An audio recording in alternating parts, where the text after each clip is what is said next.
know that Spain's Costa Brava has been delivering the full package of sun, sangria and English breakfasts for decades. Most tourists will head south to the jam-packed party town of Lloret de Mar. But if you're looking for something just as hot and inviting, yet a little more, well, Spanish, I suppose, then consider its modest neighbour, Tossa de Mar. Some say it's quieter and prettier. We sent Doogie Vipond.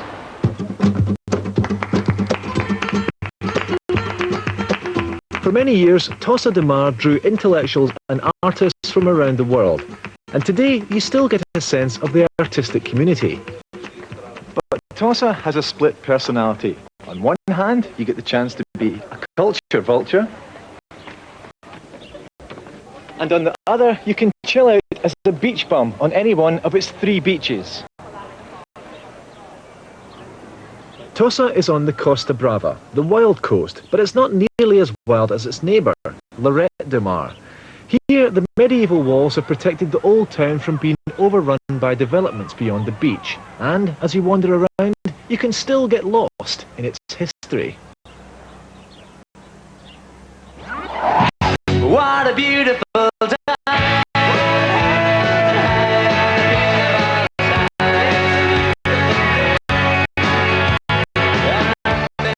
But whilst its beaches may not be quite as full as those further down the coast, they are still pretty packed, and you shouldn't get too excited by any less busy spots, as there are always new arrivals just around the corner.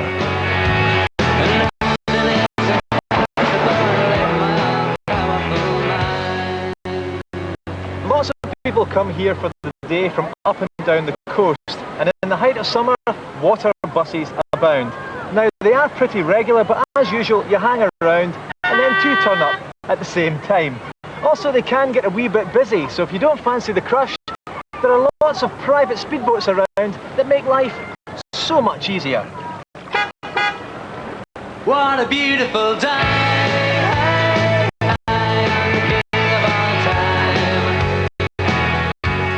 I was staying at an apart hotel, which really means self-catering apartments that offer some of the facilities a hotel would have. The Tossa Park is just 5 minutes walk from the beach and has a slightly cosmopolitan feel. There's lots of Spanish, Germans. I think there's quite a few Dutch, Not a lot of English, to be honest. which adds to the appeal of Tossa.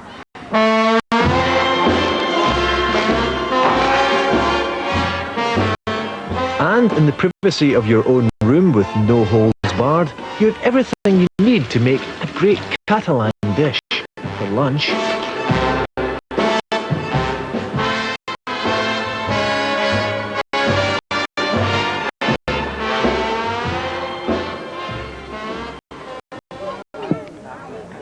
But with the fine selection of reasonably priced restaurants in the old town, it's best leaving dinner to the experts.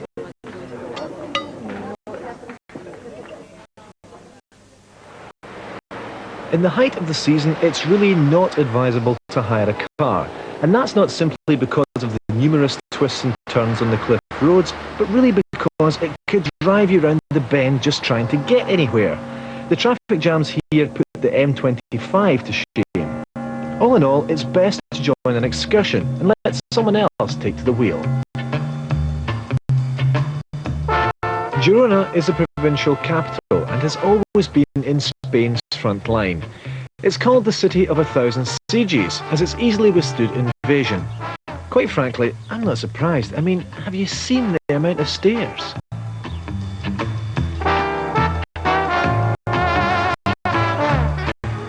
And if that's the stairway to heaven, well, heaven can wait. I thought I might get the chance to cool down at the public baths, the Arab baths of Girona. But then they are around 800 years old, so nowadays you get to look, but not touch.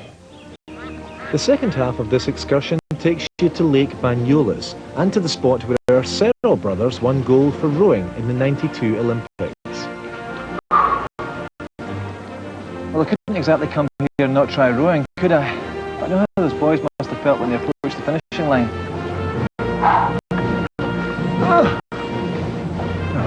something for it. Lake Como, Lake Michigan, Loch Ness. Great. Might take a while. Next, a fly drive to Texas. Starting in Dallas and taking in San Antonio on the way, this drive spans the state that was born out of a dust bowl, built by a bunch of cowboys, and struck oil with soap fans worldwide in the early 80s. Kathy Taylor went to Texas to muscle in on a legend.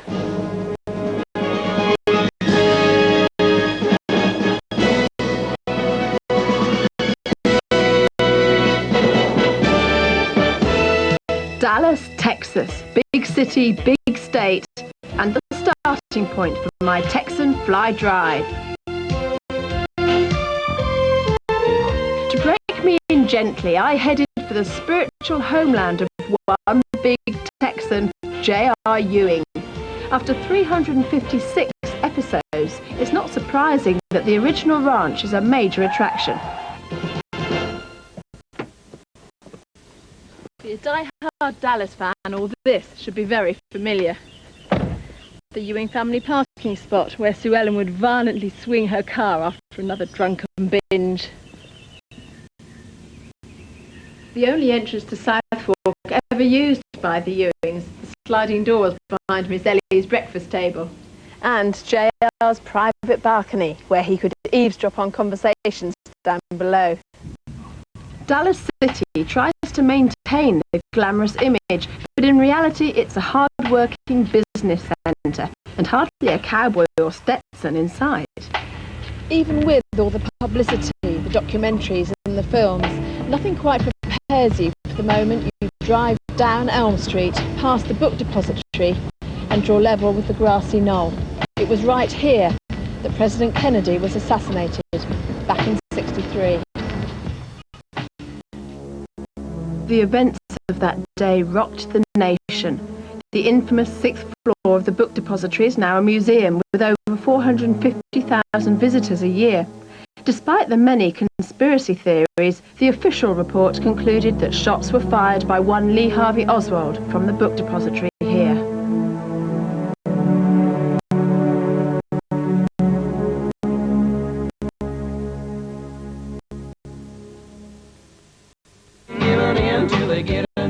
I was told if I wanted to find cowboys, I should hit the freeway to the stockyards in Cowtown, 30 minutes away. Fort Worth to you and me.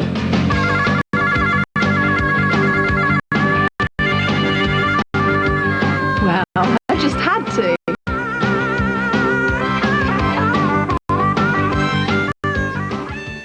This is Billy Bob's, the world's largest honky-tonk, whatever that is.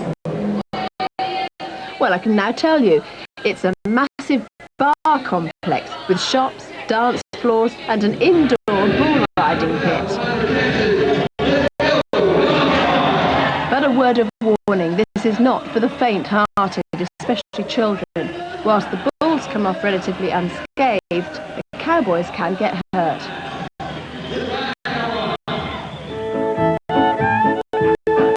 Finally, I met a cowboy who was willing to do-si-do with me. Shame he was only just out of nappies. Next day, check out and check onto the freeway for a 5-hour drive to San Antonio. The dusty roads are optional. San Antonio is the 9th biggest city in the US. Mexico and America once fought fiercely over this land, and the lasting memory to one particular battle is the Alamo, slap bang in the middle of downtown.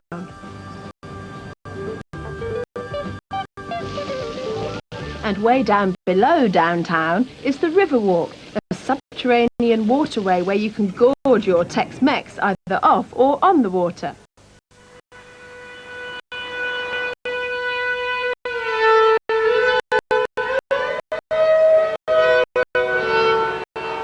Another day, another drive. My trusty steed takes me north to the Texas Hill Country and town of Bandera, home of the Mayan Dude Ranch, where I could wear my Stetson in company.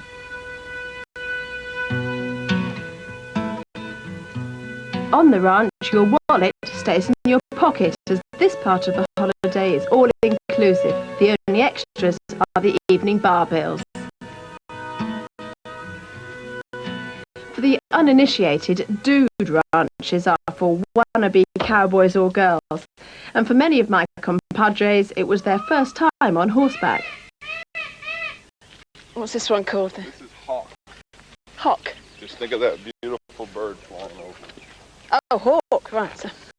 No, not hawk. Hawk. Hawk.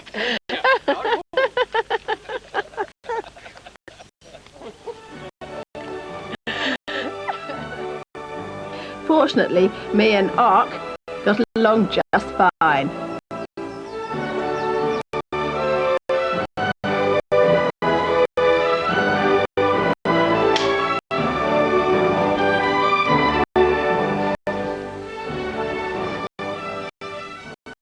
Amongst the Brits on the ranch, our national passion for weather was holding a poor second place to a new obsession: food. It always seemed to be time to eat.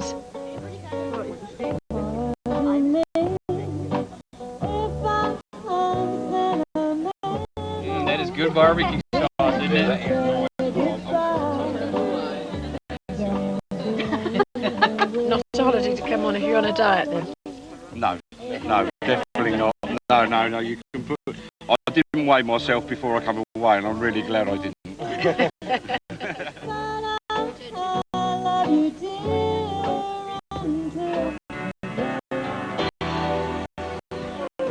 Next week I'm on the Greek island of Kefalonia, the one the guidebooks hail as the island of honey and wine.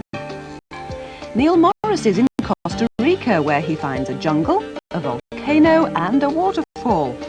Oh, it's a shower, a jacuzzi, a massage full of life and rich in vitamins and minerals, and it's coming right out the side of a volcano onto the top of my head. Brilliant! Chris Choi whets his appetite for cruising on a 4-night mini-cruise on the luxury liner Oriana. Monty is in Lyme Regis in Dorset. So until next week, it's goodbye from Grenada.